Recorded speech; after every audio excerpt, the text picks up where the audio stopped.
And I don't know about you, but I was one of those that felt extremely patriotic. The words that kept reverberating in my head from his speech to the country was the word freedom. This wasn't about oil. This wasn't about anything else. It was about freedom. Right. And I determined that I was going to do another album anyway. And I determined that I wanted to do a patriotic album. And to me, it was to celebrate freedom, our freedom. Right. And so that's exactly what this did. And the proceeds from that album funded an endowed scholarship for an MBA student at Wake Forest University. And it is still in effect. It's grown about 3 times what it was when I started it. We have basically had over 25 recipients of that scholarship since then at Wake Forest University. And it's designed I made it specifically for military individuals or their spouses. I was thinking about, when you're starting a war, you never know who's going to be coming home and who isn't. Right. And it's always a struggle for those that come home without, with a disability, or they don't come home and their spouse is then, kind of fending for themselves. I wanted to give them a leg up on an MBA at Wake Forest University if I could. And so we named the scholarship the Combs Celebrate Freedom Scholarship at Wake Forest University. And that was our first scholarship, really.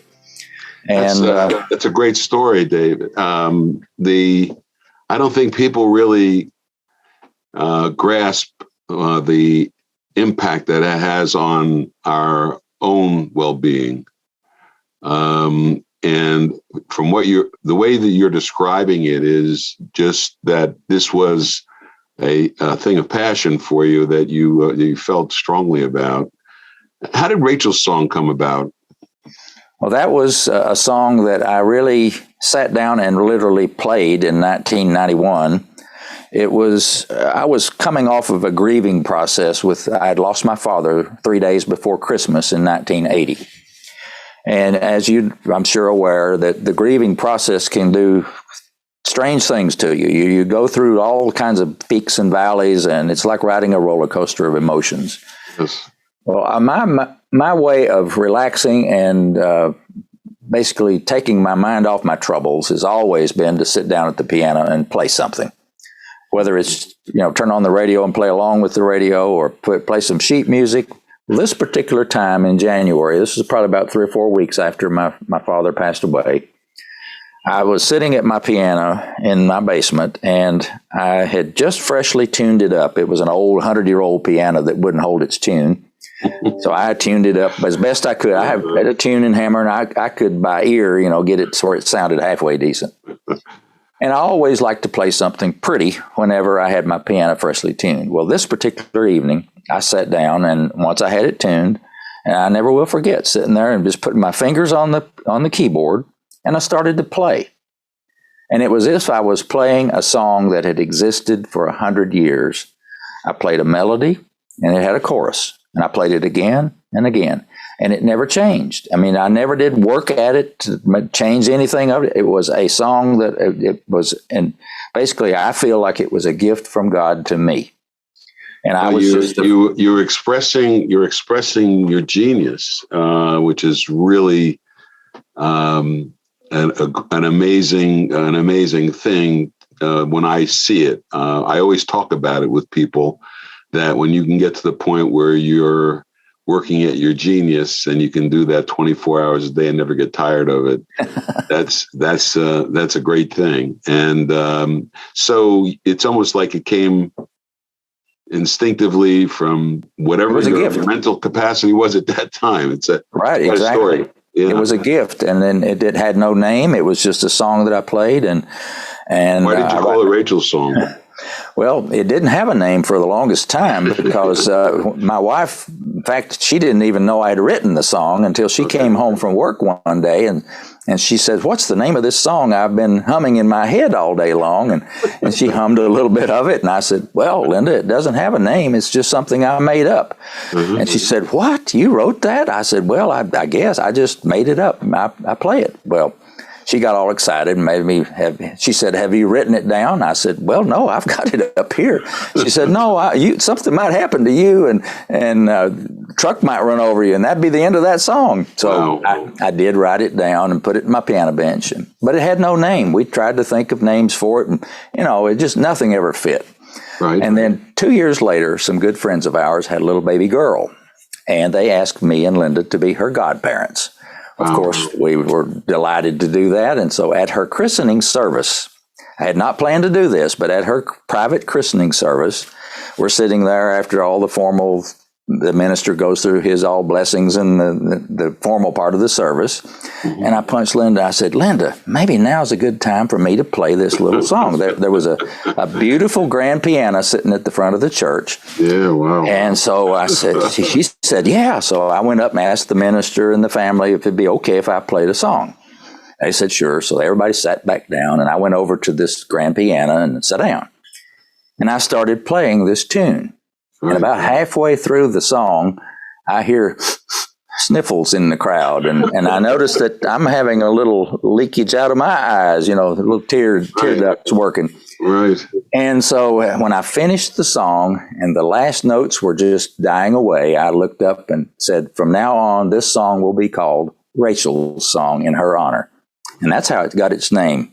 That's a fantastic story.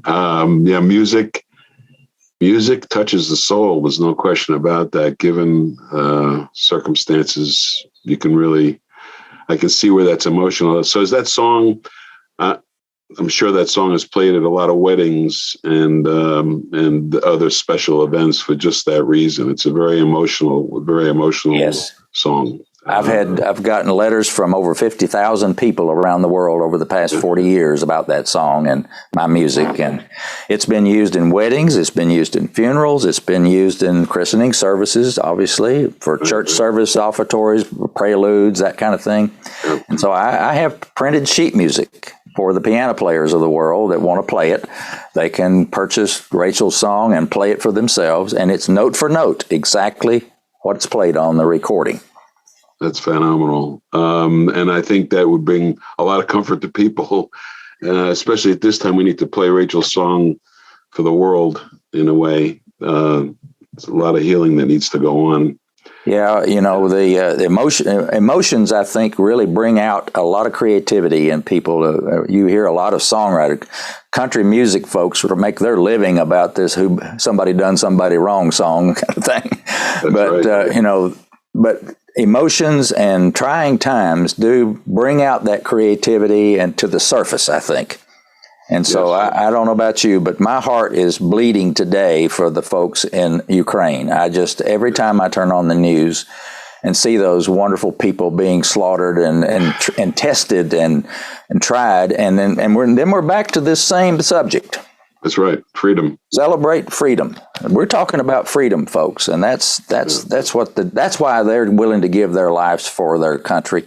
They're right on the front firing line right now, and so who knows what creativity will come out of that conflict. But I feel we've certainly had losses, and we certainly are experiencing more losses every day. And so tell me a little bit about Touched by the Music. We've basically been talking about how you get touched by the music, but that is a book that you've written, and yes, you want people to share your genius?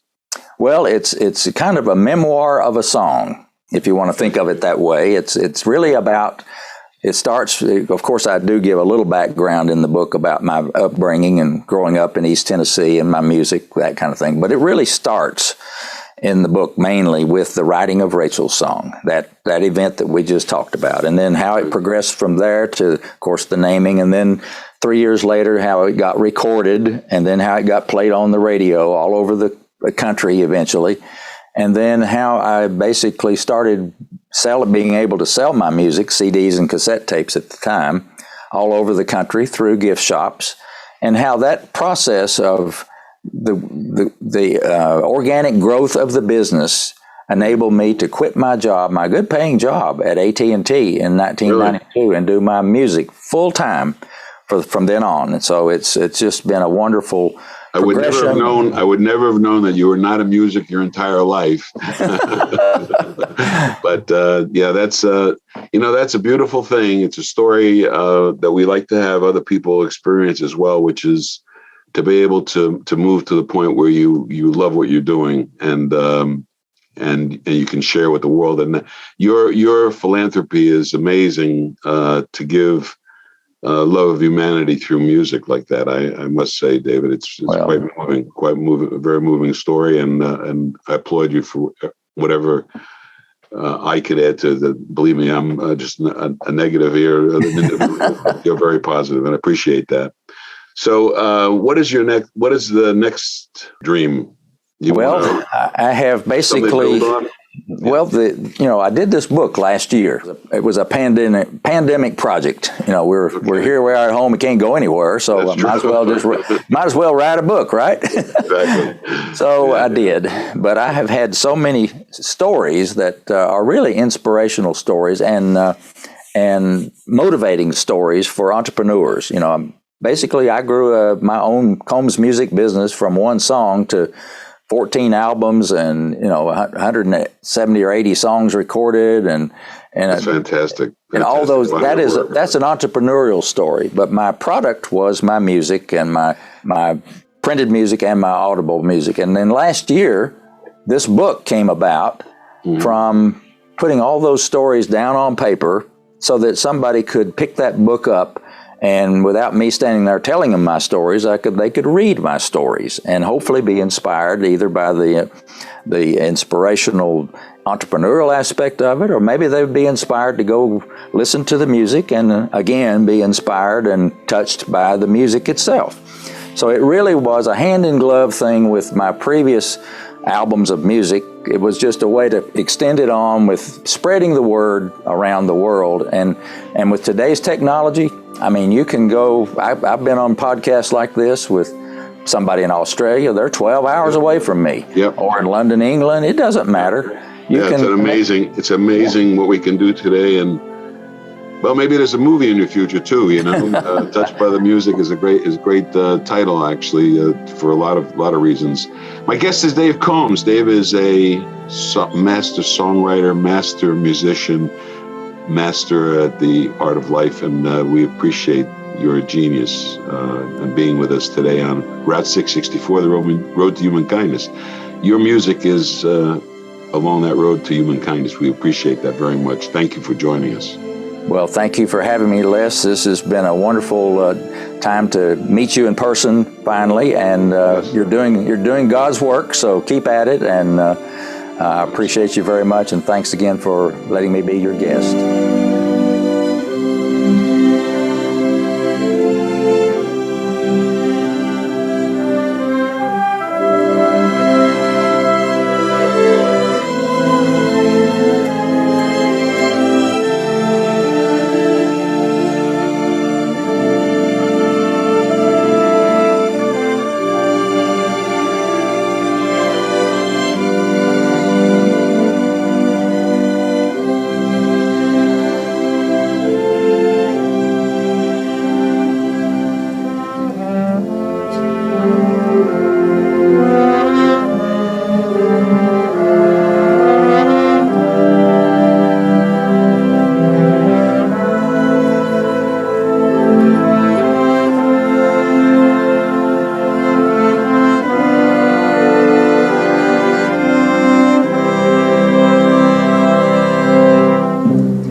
Congratulations. Thank you so much for giving us this beautiful music. Thank you so much. Thank you.